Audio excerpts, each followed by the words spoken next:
Welcome to my very first YouTube presentation. Planning for Thru Hike on the AT in 2015. My name's Sam. Those of you who know me know that I'm always up for an adventure. And those of you who don't, hopefully you'll follow me along my trip, watch my videos, and give you some feedback, and feel like you'll know me by the end, and I'll appreciate your support. The reason I'm doing this video is just to let everybody know what I'm doing, hopefully get some watchers, join the trail with me, and so I can also share this with all my friends and family and fellow co-workers. So here's the deal. Take it off March 13th, hopefully be on the trail March 14th, 2015, and gonna go northbound from Georgia to Maine, and this is the stuff I'm bringing.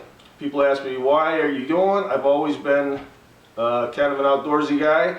I've been cooped up in a prison for 20 years as an employee, and I retired a few years ago. Both my children are now off into the Air Force, and this is the first time I've actually had an opportunity to go for it. So, that being said, hopefully you guys will enjoy everything. I'll try to keep all my videos nice and short so you're not bored. I'll bring you with me everywhere I go, show you some of the great stuff, show you some of the not so great stuff, and I'd love to hear from you. Subscribe, share, do all that stuff, and it ought to be a great trip. Right now it is February 2nd. We have about 3 feet of snow outside. Normally this is the time I'd be out hiking, but the roads are pretty narrow right now, and so I'm going to do this tonight. So here we go. So I'm going to be backpacking. Got a big, kind of a big backpack for this trip. It's an Osprey Atomos 65. I'm not like a super ultralight packer. I'm not too concerned about that. Hiking is one of the things that, as you get older, it's something you can still do, and if I wait too long, I don't even know if that's something I'll be able to do. So, in the backpack, I got just the basics. I'm not going to go through them. If you've been watching a lot of videos, they go through every little detail. I don't want to bore you. That is interesting to those of us who are getting ready to hike, but those of you who don't need to know that, you know, this is an Arctic, you know, 20 degree, puffy or whatever. So, this is what I got. My bag, I got a sleeping system, which is going to consist of a Kelty sleeping bag and a underquilt for under the side of my hammock, which, if you're a hammock sleeper, you know what I'm talking about. If you're not, it's like a quilt that attaches to the bottom of the hammock so you don't get cold from underneath. So, I have my hammock and my tarp for over the hammock. That'll be good. I'm a hammock guy. I have bad back. Sleep is very important. Recovery, you know, from the day's hike is important. So a good night's rest is important. So I love hammocks. I'm taking a hammock with me. As far as clothes, basically you're going to do the whole layering thing using a lot of the wools that are available now. As far as under layers, and then some long johns, you know, those probably polyester. And when I get to camp, that's when my you know, puffy little parka comes out. I always like to keep my head warm and the sun out of my eyes, so I have a wool hat that I got at the Woodstock Fair about 10 years ago. My favorite hat, been wearing it ever since. Generally, if it's bright out as well as cold, I'll put it right over the hat so I have a visor. Otherwise, I'll just go with the hat. Rain gear. I got some light varmint rain gear. You pack it up nice and tight. Throw it in your bag when you're not using it. It's great for those cold days.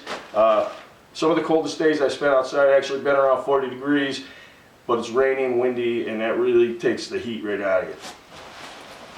Some hiking pants. Throw these on anytime I want, jump in the lake, jump in the river, they dry right out, pack them right up, good to go.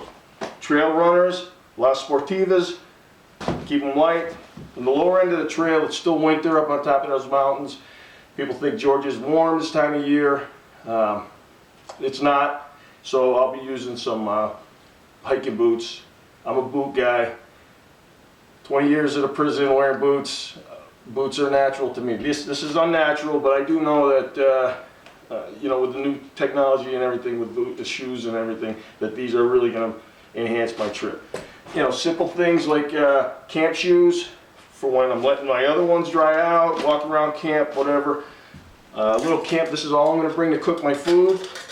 Just going to take a couple soda cans, cut the bottoms off, put them together, drill some holes in them, put some alcohol. That'll be my fire. Boil my water. And you want to hear something funny? This one goes out to the guys at work, at the prison. Spent 20 years watching inmates eat their food out of sporks. And what do? When I retire, I go out and buy a high-tech spork. Go figure. Just some glove liners, some lightweight glove liners, some wool socks. These are real tough wool socks, and darn tough, excuse me. They're awesome. You can wear them out, send them back to Vermont. They send you a new pair. They're very comfortable. They dry out real easy. You wear one pack till lunchtime, splash them around in the creek, hang them on your pack, break out the other ones. You always got good, clean socks. Camp towel, some poles with some tape on it, and you're good to go. Tape is for blisters, whatever. I'm going to have a guidebook with me, so I'll never be lost. For those of you, Mom, don't worry, I won't get lost. And a journal. I like to write, keep track of things. Hopefully give me reminders so I don't forget to update you while I'm going. Here's my whole first aid kit, some moleskin, some tape, and some, you know, I have a little bit of antibiotics, some soap, Advil, toothpaste, a little bit of powder for chafing, headlamp, water filtration. I'll just take the water out of the river, run it through the filter, put it into a bottle. Some tent stakes, some white bees, you know, you gotta stay clean. And some small things like my iPad, my iPod, and a cribbage board for entertainment. That's my creature comforts. And basically gonna throw it all in there with some food. Enough for 3 to 5, 7 days, depending on the next section of the hike, and before you know it, I'll be in Maine. So thanks for watching. Share this. Keep in touch with your comments. Love to hear what you think. For all you guys at the prison I used to work with, all my retired buddies, they're probably you're not surprised because you know I like to do this kind of stuff. Pay attention, follow me, and you know. Be like hanging out again. All the families and friends, all my family and friends who are supporting me on this trip, thank you. Look forward to hearing from you. And stay tuned.